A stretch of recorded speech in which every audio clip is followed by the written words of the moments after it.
Hello, welcome to the JB Font channel. I am your host, James Fauntleroy. It is so good to see all of you here today. The JB Font channel is available on all major podcast platforms like Anchor, Apple, Spotify, and Google Podcasts. So subscribe to me there.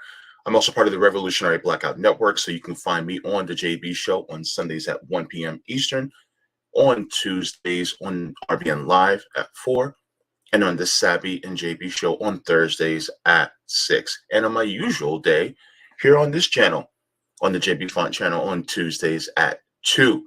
So good to see all of you here. I know I am overdue. Please don't attack me. Don't attack. I know it's been a little bit since I did a reading. I've actually been trying to do more work on the channel, so you guys have been seeing clips now that's been coming out. That is also very important because sometimes you just don't want to sit through an entire live stream and look at the entire thing in order to get the gist of certain subjects. So what I did was I put up clips so that you can get right to it if you missed the live stream. So that's what I'm doing now. Is it more work? Yes. Do I hate editing? Yes. But do I do it because it makes it easier for you? Yes. So as always, I like to thank to all the people who are, for instance, patrons on Patreon and Coffee, as well as members, and anyone who sends me any type of mutual aid via various platforms. That's also in the description below. And also to all the people who are just here and supporting me with your kind words, with your kind comments.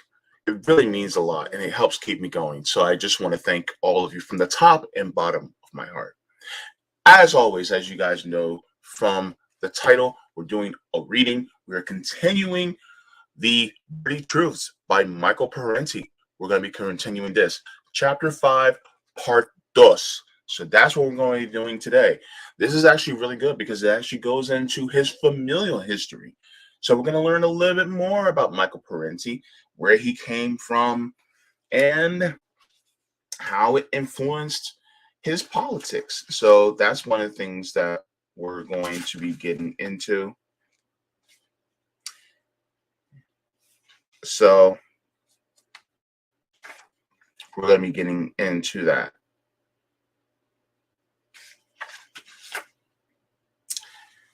And this is titled La Familia, an Ethno-Class Experience. So, of course, we all know that Michael Parenti is of Italian-American descent. So how is that going to factor in to his upbringing and his opinions on our socioeconomic experience here in the United States and our reality, really? So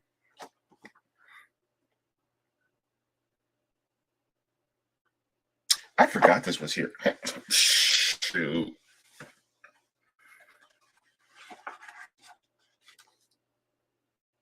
We are high-minded people here. Let's read. La Familia,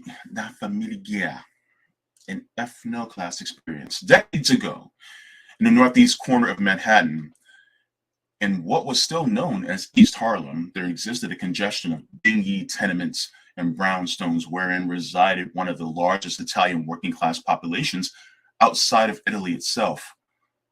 The backyards were a forest of clotheslines, poles, and fences. The cellars, with their rickety wooden steps and iron banisters, opened directly onto the sidewalks. On warm days, in the streets were a focus of lively activity, with people coming and going or lounging on stoops and chatting. Small groups of men engaged in animated discussions, while children played ball on the streets or raced about wildly. On certain days, horse-drawn carts offered a lush variety of fruits and vegetables trucked in from New Jersey and Long Island farms. The cries of the vendors were of a South Italian cadence, unspoiled by almost a half century in the new land. Women sat at window sills with elbows planted on windows, occasionally calling down to acquaintances or yelling at the children. There was always something of interest going on in the streets, but rarely anything special importance except life itself. It was in this East Harlem in 1933 I made a fitful entrance into the world. My birth was cesarean because, as my mother explained years later, you didn't want to come out. You were stubborn even then. Since she suffered from a congenital disease called enlarged heart, there was some question as to whether both of us would survive the blessed event. At the last minute, the hospital asked my father to grant written permission to have my life sacrificed if it were to prove necessary to save his wife. In those days, during a dangerous birth, the doctor might crush the baby's head in order to remove it from the womb and avoid fatal injury to the mother, a procedure the Catholic Church strenuously opposed. The Church's position was to let nature take its course and to make no deliberate sacrifice of life. This sometimes meant that the baby came out alive, but the mother died, or sometimes both perished. Obeying his heart instead of the Church, my father agreed to give the doctors a free hand. As it turned out, they decided on a cesarean, a risky operation in 1933 for a woman with a heart condition. Happily, both of us came through. To talk of my family, I would have to begin with my grandparents, who came from the impoverished lands of southern Italy, as did most of the Italians in America, bringing with them all the strengths and limitations of their people. They were frugal, hardworking, biologically fertile, and distrustful of anyone who lived more than a few doors away. One grandmother had 13 children, of whom only 7 survived, and the other had 14, also with only 7 survivors. This was a traditional pattern of high fertility and high mortality carried over from the old country. Given the burdens of repeated childbirth, both my grandmothers died years before my grandfathers. Their children, however, adopted the American style of small families. The image of the large Italian family is an anachronism that hardened into a stereotype. By the 1930s and 1940s, Italian Americans, having discovered birth control and urban living, were rarely having more than 2 or 3 children. My father's mother, Grandma Marietta, was living portrait of her generation, a short, squat woman who toiled endlessly in the home. She shared a common lot of Italian peasant women: endless cooking, cleaning, and tending to the family with fatalistic submergence of self. Che cupare fe- che cupare ferre. I can't say Italian words very well. What can you do? Was the common expression of an elderly woman. Given their domestic confinement, they learned but a few words of English even after decades of living in New York. They accepted suffering as a daily experience rather than something extraordinary. They suffered while mending and washing clothes in their kitchens or standing over hot stoves. They suffered while climbing tenement stairs or tending to the children or sitting alone at the windows. And they suffered while praying to their saints in their church and burying their dead. Most of them went through life dressed in black in an uninterrupted state of mourning for one or another kin. Marietta often cast her eyes upward to the kitchen ceiling and muttered supplications to St. Anthony of the light fixture. She lived in fear of umak, umal, I got this, umalakio, the evil eye. When younger members of the family were sick, it was because someone had given them umalokio. Like a high priestess, she would sit by my sick bed and drive away the evil eye, making signs of the cross on my forehead, mixing oil and water in a small dish, uttering incantations that were a combination of witchcraft and Catholicism.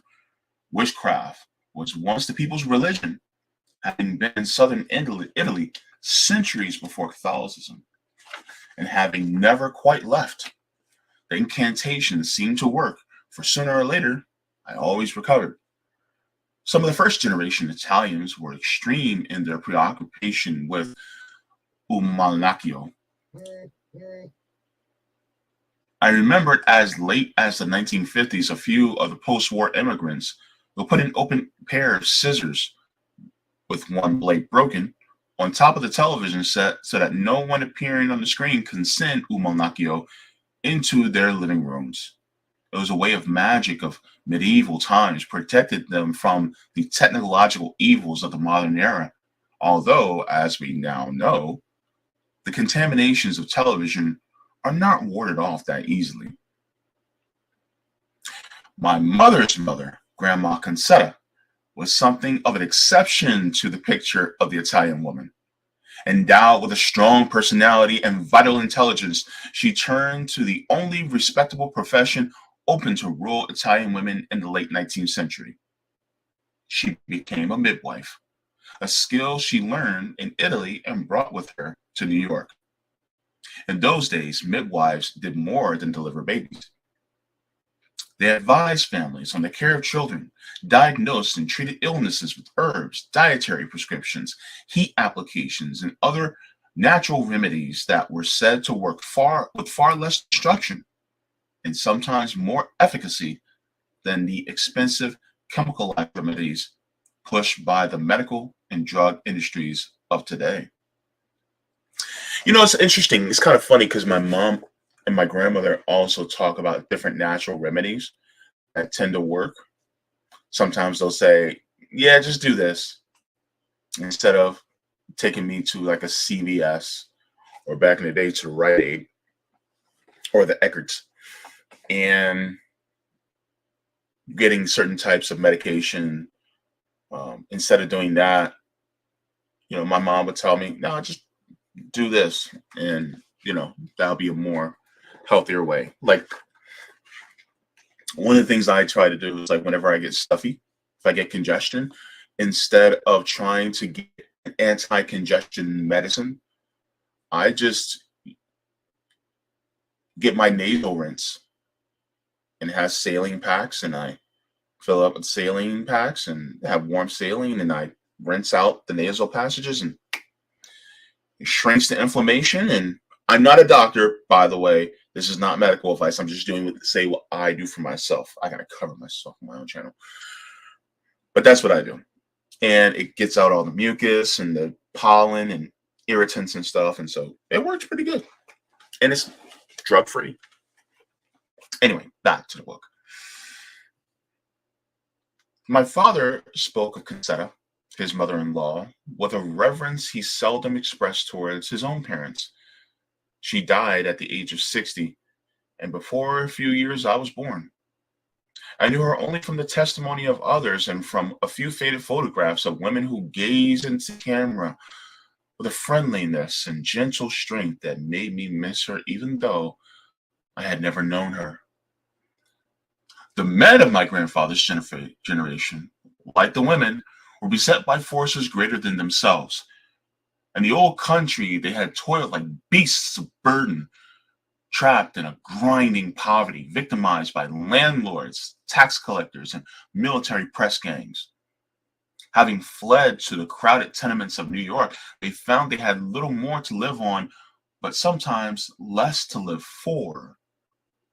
My mother's father, Vincenzo, came to the United States from Calabria in 1887. He spent his working days in East Harlem carrying 100-pound bags of coal up tenement stairs, a profession that left him permanently stooped over. That's harsh, man. Day in, day out, carrying 100-pound bags of coal. Woo. That old whoop your ass muscle, though. That built up over time. He still, you know, and when he needed to. I wouldn't want to get in a fight with him. Grandpa Vincenzo can probably throw some hands. Anywho,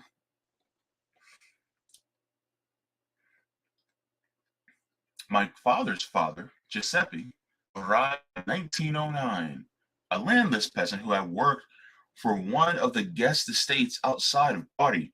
He was fleeing military conscription. Like many of the immigrant men, Giuseppe worked as a ditch digger and a day laborer in New York, managing to raise an enormous family on subsistence wages. These immigrant laborers were the paragons of the humble, thrifty toilers who some people like to point to when lecturing the poor on how to suffer in silence and survive on almost nothing. These are the people who go, my father was a man's man. And they just worked real hard and they did what they had to do and they raised great families and blah, blah, blah. Meanwhile, these same man's men suffered in silence.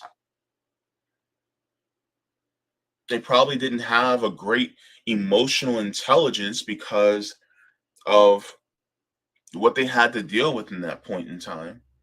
Some of them had to go to war and they had to suffer.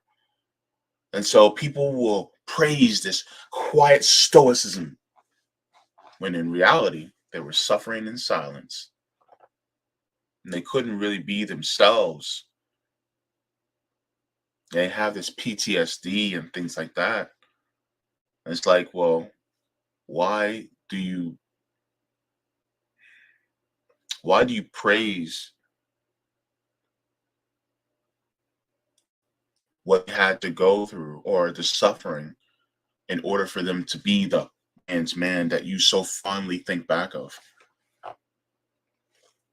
They were suffering really, but you just didn't know it. Something to think about.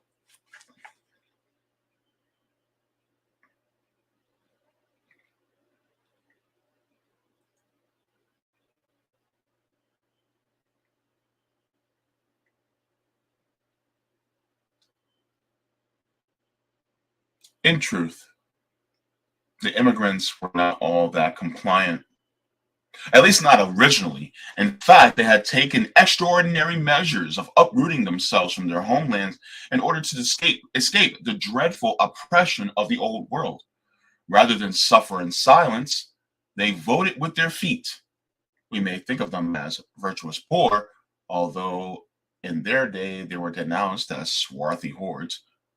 But they saw themselves as lifelong victims who were somewhat less victimized by the new land than in the old. Now they worked only 12 hours a day instead of 14 and were better able to feed their children. So they didn't just take it, they actually left. It was a step in the right direction. May have not been that much better, but it was better than what they had before.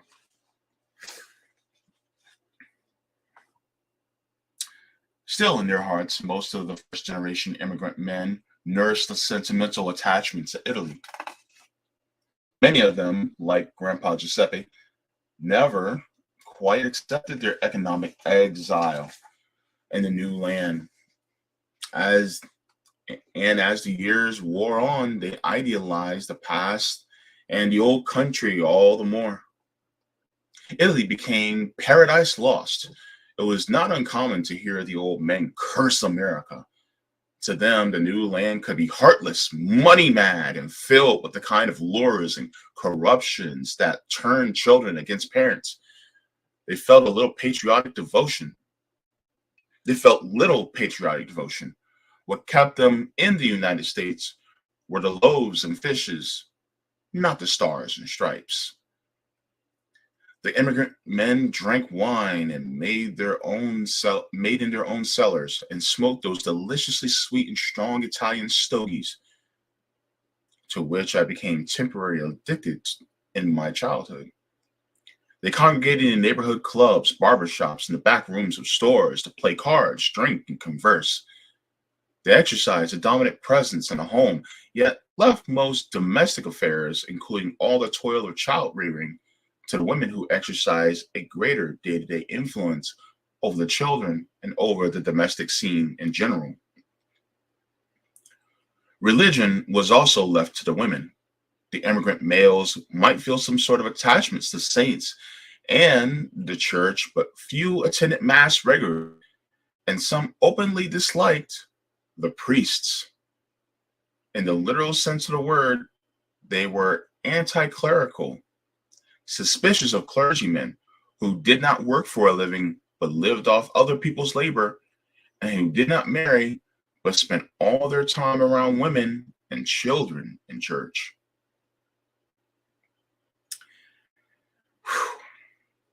The Italians who came to the United States during the Great Migrations at the turn of the century, like other groups before and since, were treated as unwelcome strangers. Considered incapable of being properly Americanized, they endured various forms of discrimination and harassment.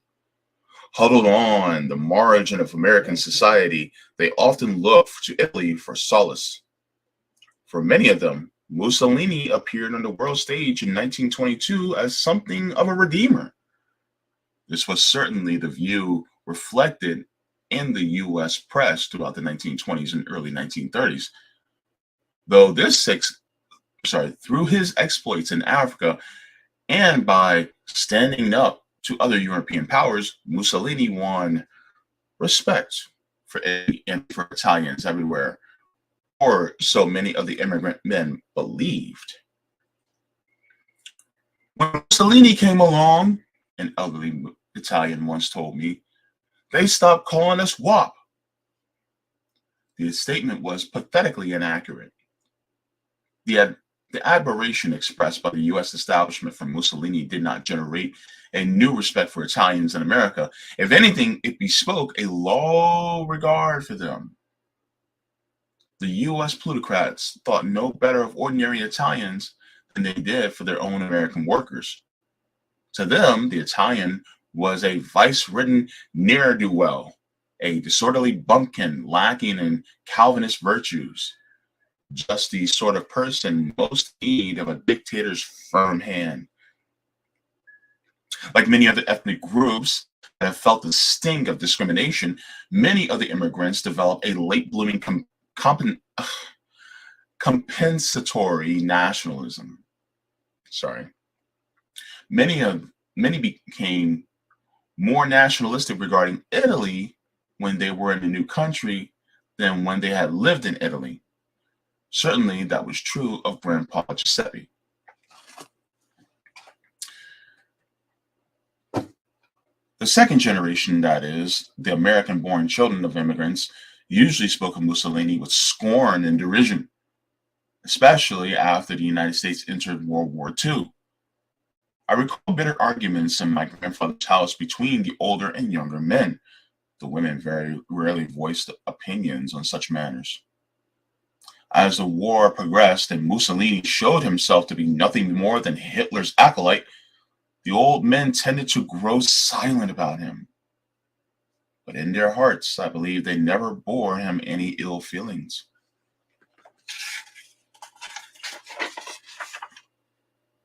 The military performance of Italy's legions in the war proved something of an embarrassment to those who had been anticipating Benito's version of the second coming of the Roman Empire. The ordinary recruits in the Italian army had no desire to fight Il Duce's battles. Rather, they manifested and decided inclination to flee or surrender the moment they realized the other side was using live ammunition. One of my uncles gleefully told the story of how the entire Italian army landed one evening in Brooklyn to invade the Navy Yard, only to be routed and driven into the sea by the night shift maintenance crew. Grandpa was not amused by that story. When Italy switched sides and joins the Allies in the middle of the war, there was much relief and satisfaction among the American born and probably even among many of the immigrants. Contrary to what we've heard, the immigrant Italians were not particularly loving towards their children. Interesting. They sent their young ones to work at an early age and expropriated their earnings. For most of the adults, there was little opportunity to face the world with ease and tenderness. Of course, infants and toddlers were hugged, kissed, fondled, and loved profusely, but as the children got older, it would have been an embarrassment, and in any case was not the custom to treat them with much overt affection. Besides, there were so many of them, so many living and so many dead. And after a while, each new child was either an additional burden or an early tragedy, but seldom an unmitigated joy. La famiglia was the incantation of the old Italians. The family, always the family. Be loyal to it, obey it, stick with it. This intense attachment to the family was not peculiar to Italians, but was, and still is, a common characteristic of almost any poor rural people, be it in the Philippines, Nigeria, India, or Appalachia, where the family has an important survival function. More than anything, the family was once a defense against starvation. The padrone, the magistrates, strangers, and rival families. After any survival unit, its structures were often severe and its loyalties intense, and betrayals were not easily forgiven. Makes me think of The Godfather. And betrayals were not easily forgiven. The Italian family could also be a terrible battleground.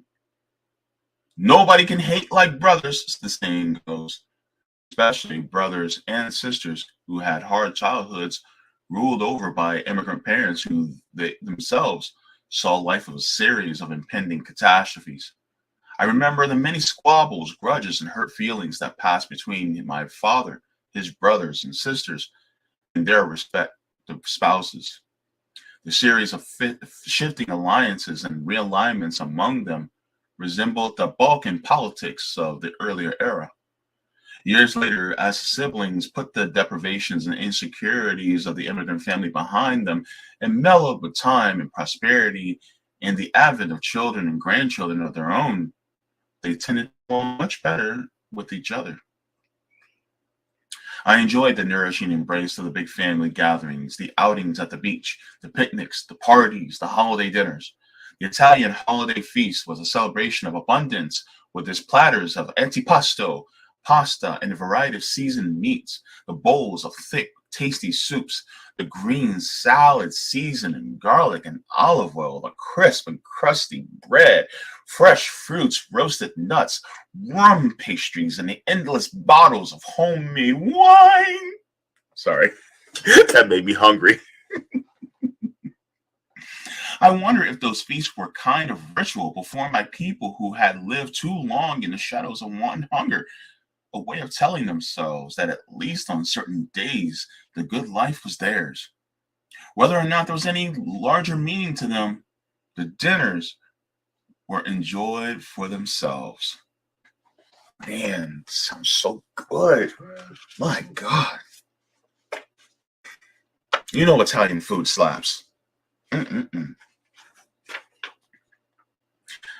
I have an especially fond memory of my maternal grandfather, Vincenzo, stooped, toothless, unimposing old man who was my closest ally in early life. During his last years, finding himself relegated to the edges of the adult world, he entered wholeheartedly into my world, playing cards with me, taking me for walks around the block, watching with undisguised delight as I acted out my highly dramatized cowboy and Indian games. He always took my side, and despite His infirmity was sometimes able to rescue me from the discipline of my parents, which was the God-given function of grandparents. I can see it all the time, man. Leave the boy alone. He's doing what a boy does. You know? He's good. Don't worry about him. You know? Come here, little Mikey. I got you. You know? I can just see that, you know? It's just cool grandpa, you know? Vincenzo.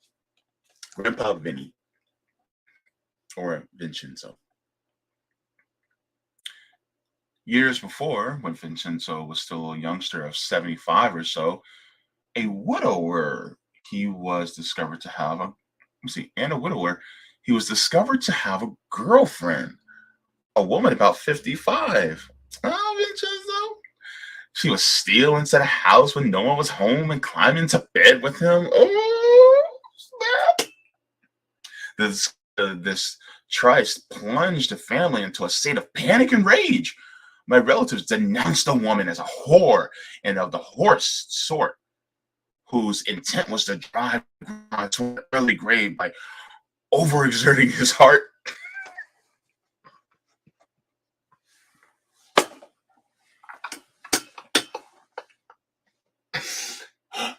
Grandpa Vincenzo was getting it in.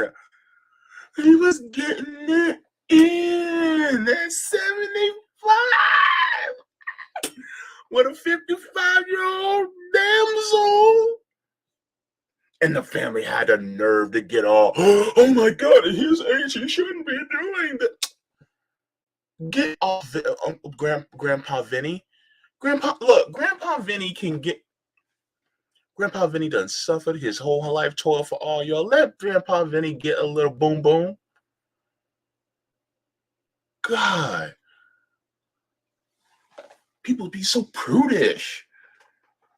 When I'm 75, y'all better let me get mine in. Shoot. Hey, they create Niagara for a reason, right? Ah! Let me get it in, man. My relatives denounced the woman. Oh my God. Whose intent was to drive Grandpa to an early grave by overexerting his heart. He died at age 87. He could have got a few good 10, 12 years just to. Never mind. I'm not going to do it. This is a family show. No, I'm not doing it.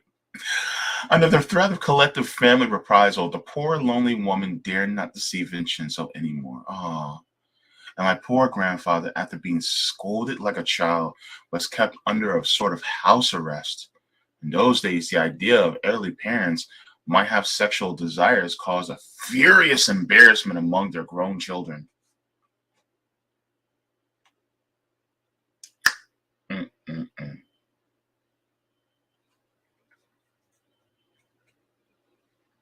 Italian grandfathers were frequently made captives by their families after passing a certain age, as the sons, daughters, and older nieces and nephews competed to put the old man under their protective custody. If a car came too close for comfort while their grandfather was crossing the street, as might happen to any pedestrian, the family would try to keep him from taking unaccompanied strolls, convinced that he could no longer judge traffic. If he misplaced his hat or scarf, as might anyone, he would be judged as no longer able to care for his own personal articles. At the beach, if Italian grandfather waded into the water much above his knees, or another of his self-appointed guardians could be seen jumping up and down on shore, waving frantically at him, shouting, "Papa's going to drown! Somebody get him!" I read somewhere that this phenomenon of grandfather captivity still exists in parts of Italy. I saw the protective custody game repeated with my paternal grandfather, Giuseppe, who in his later years, presided in silence at the head of the table during holiday meals, a titular chieftain whose power had slipped away to his sons and sons in law, those who now earned the money and commanded their own households. While a certain deference was still paid to him because of his age, more often he found himself, much to his annoyance, a victim of overprotection, which was a sure sign of powerlessness. Years later, in 1956, when an adult, I had occasion to have a few long walks with him and discovered that he was the most intelligent and engaging man, although he did have a number of opinions that were strange for that time, namely that country air was better for one's health than city air. Canned and packaged foods were of less nutritional value than fresh foods, and physical exertion was better than sitting around doing nothing. Giuseppe also believed that doctors and hospitals could be dangerous to one's survival. Automobiles were the ruination of cities, and too much emphasis was placed on money and material things. We treated such views as quaintly old-fashioned, having no idea that Grandpa was merely ahead of his time.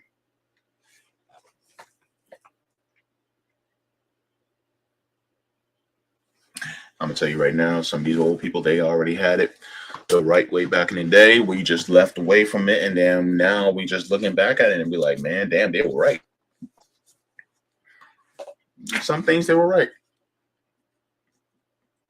Some things we learned and we changed for the better, but in some ways they were correct.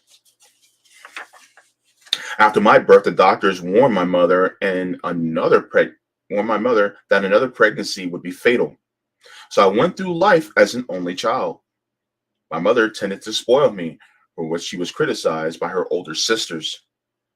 More than once, she mentioned how sorry she was that I had no brothers or sisters to play with, and she encouraged my playmates to come spend as much time as they wanted at our house. But I entertained no regrets about being an only child, for why would I want to share my lovely mother with some other little brat? My father played a more distant parental role than my mother, as was usual in any Italian working class family, and in just about any other family where the division of labor was drawn among gender lines. He labored long hours for meager sums, sometimes two jobs at a time. Born in Italy, he was transported to his country at the age of 5. He did poorly in school, mostly because the students of the immigrant family imposes on his firstborn son. I'm sorry. He did poorly in school, mostly because of the burdens the immigrant family imposes on his firstborn son. When he was only 10 years old, his day went something like this: up at 6 a.m., work on his father's ice truck until 8 a.m., then to school, then back to work at 3 p.m. to 7 p.m. to complete a 13-hour day. On Saturdays, he worked from 6 a.m. to midnight, an 18-hour day. On Sunday, he labored 8 hours from 6 a.m. to 2 p.m. That was supposed to be a half day. It's just weren't even allowed to be kids. And now you see these days, now they're trying to make kids work like that again. Like, it's like, yeah, you don't need school, just work. Production, production, production, production, production. Just on and on and on. Man, capitalism's a beast, man. Beast that needs to be put down. My father understandably blamed his poor academic performance on his work burdens. As he put it, I was too damn tired to learn to read and write. His fatigue often overcame him and he would fall asleep in class. On one such occasion, the teacher dumped water on him. He retaliated by taking the inkwell out of the desk and throwing it at her. After that, the teachers labeled him a bad kid. Kicked out of school at age 14, he went to work full time. Didn't really have a chance to learn because the way the system works, it's sad. Almost 60 years later, shortly before his death, I talked to him about his youthful days and recorded his thoughts. The things he remembered most were the toil, the humiliation of not being able to speak English, and the abuse he received from teachers. There was one bright spot, as he tells it. The only teacher that cared about me was Miss Booth because she saw me carry ice a few times on the 110th Street, and she asked, "How come you're carrying ice at your age?" I said, "I got to work. My father can't afford a man. There's 7 of us at home to feed." So I saw she wasn't really a bad kid. So she saw I wasn't really a bad kid. She saw I was no good in school, really on account I had to work. That Miss Booth, she got me to wash the backboard. Anything she wanted, I did because she showed she cared about me. See how interesting and how great it is when you know that you have a teacher that cares about you? By the way, ice is not light. A solid block of ice is heavy. So imagine being a kid having to carry ice. That's a lot of work, man. In his adult life, my father's friends were all men. Cross gender friendships were not common in those days. The women in a man's life consisted of his mother, his wife, his sisters, and other female relatives. He might know various women in the neighborhood and stop to chat with them briefly, but there was no occasion for sustained socializing. It would have been considered inappropriate. To illustrate the patriarchal mentality of my father's world, I might recall the time he informed me in troubled tones that Uncle Americo was drunk one night and started beating his wife, Aunt Fanny, my mother's sister. Americo's son, my cousin Eddie, forcibly intervened and wrestled his father to the floor. What shocked my father was not Americo's behavior, but Eddie's. "I don't care what happens," he concluded. "A son should never raise a hand to his father." A pronouncement that left me wondering what I would have done that if I had been in Eddie's place.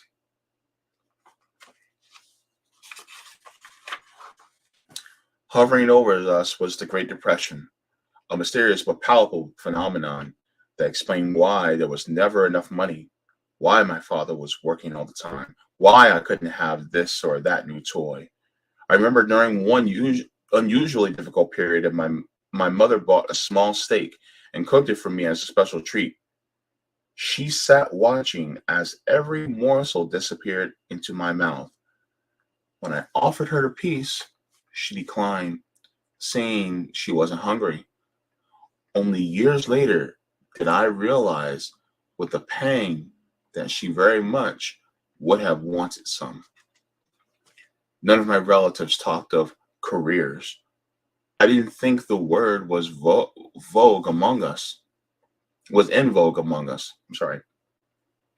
But everyone talked about jobs or the fear of being without one. A high school education was considered an unusual accomplishment, and the one uncle who had graduated high school was considered something of a celebrity. My mother's dream was that I would someday get a high school diploma. For them, all doors would be open for me. As she said, I was able to dress nice every day, not just Sundays, and work in an office, a fate that sounded more like death than salvation to a spirited street boy. Toward the end of World War II, things improved for my family. My father got steady work driving his uncle's bread truck, and my mother found a job in a neighborhood dress shop, sitting in a machine all day sewing buttons on children's clothes. I pledged to her someday that I would earn lots of money so she would never have to set foot in a sweatshop again. A vow that heartened her more because of its expression of concern than because she believed that she would live to see the day. As it happened, when I was 17, she died at age 43, still employed by the same shop. Let's see how much I'm almost done. I'll keep going. From time to time during my childhood, I would wonder about the world outside of East Harlem, about the strange American people who inhabited parts of Manhattan we passed through on rare occasions.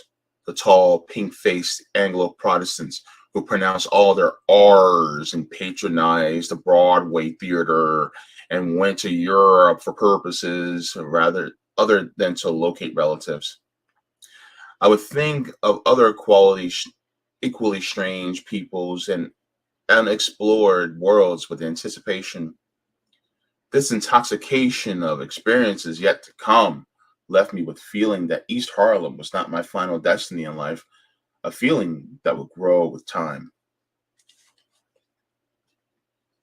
When I was about 12 or 13, I chanced upon a copy of Life magazine that contained an article describing East Harlem as a slum inhabited by beggar poor Negroes, Puerto Ricans, and Italians.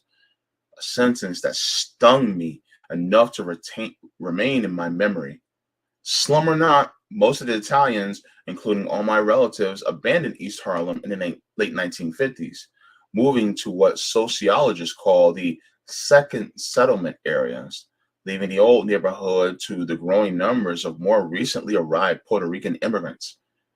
The money they the money they had slaved during the money they had saved during the relatively prosperous years and post-war period became the down payment passage to the mass-produced housing tracts of Long Island, Staten Island, and New Jersey, where the proud homeowners they could settle down to a life that better resembled the one in the movies.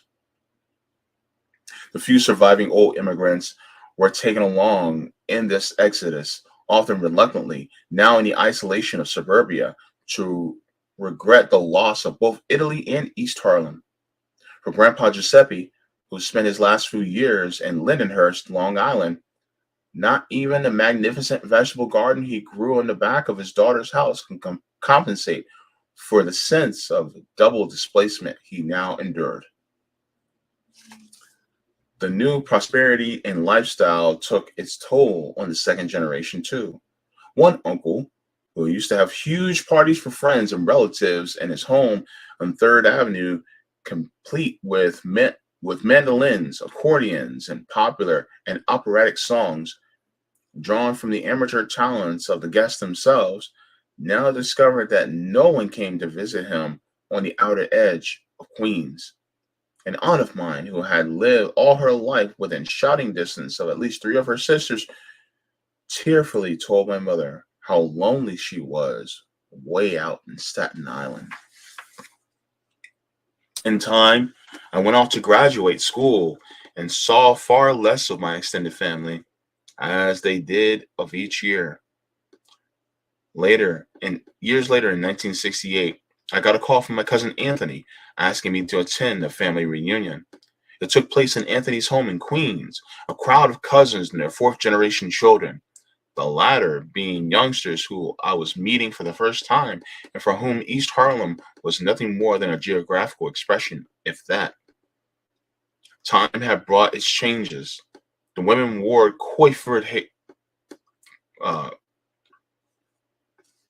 coiffured hairdos and stylish clothes, and the men looked heavier. There was much talk about recent vacations and a slideshow of Anthony's travels to Europe. Also, a magnificent buffet of Italian foods that made the slideshow worth sitting through. And there were a lot of invitations to come visit us. Much to my disappointment, the older surviving aunts and uncles had decided to stay away because this was an affair for the younger people, an act of age segregation that would have been made unthinkable in earlier times. And all we spent a pleasant evening joking and catching up on things. It was decided that we should get together more often, but we never did have another reunion. That's interesting because I find that in the South, family reunions are frequent and every year. But up north, where I'm from, and especially back in Jersey, family reunions, rare, very rare. We talked about doing a family reunion years ago in my family. Never happened. Ever. Like a certain subset of the family would get together, but all of us coming together, didn't happen. There's a lot of cousins that I've never met, or if I met them, they were very little, and they're now adults. It's crazy, man.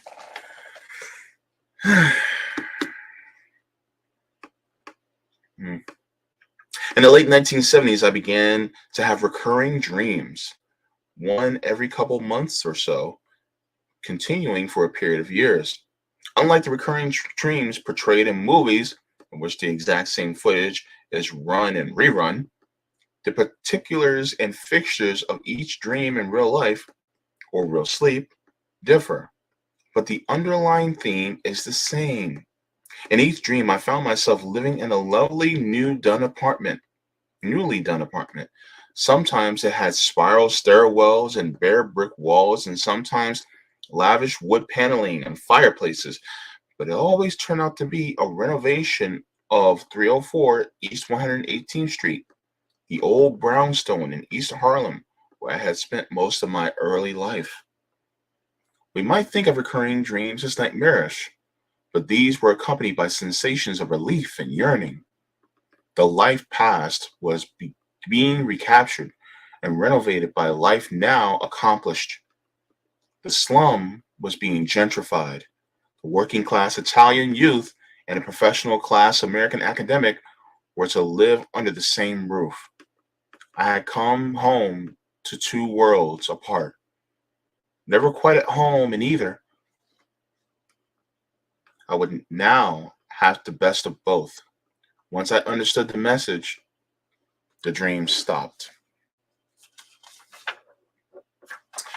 So that's his early life and his family, Michael Parenti. The next one we're going to be reading is The Blessings of Private Enterprise. So that's going to be read next. But that will be next time. Next time, Gadget. Next time. So that's going to be on page 270. So The Blessings of Private Enterprise, we're going to be reading that. And we are very close to being done. Actually, I'll do The Blessings of Private Enterprise and Speak Truth to Power, My Love. This looks like it's a poem. I can read that.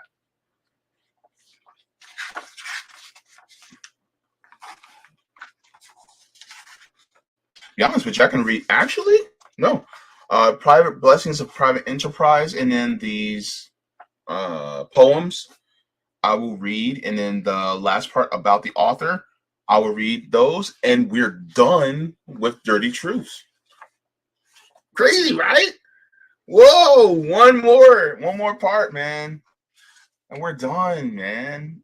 Crazy. This is, man, this is exciting. Finish the entire book of Dirty Truths.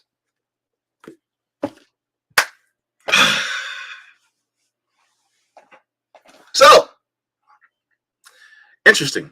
But yeah, so the fact is, you know, a lot of immigrants have went through a lot back in the day. I mean, they're still going through a lot now. But it just goes to show that even if history may not completely repeat itself, it definitely rhymes. And we're seeing what a lot of them went through back in the day, and a lot of us are going through today. Not just immigrants, but a lot of us who are, black, poor whites, you know, so many of us, indigenous. And it's like, what really has changed? Technology has changed. It's improved in some ways, but as we see, capitalism has continued the same song and dance decades later. And so what could change is our material needs. And it could help actually bring people together more. I mean, think about it.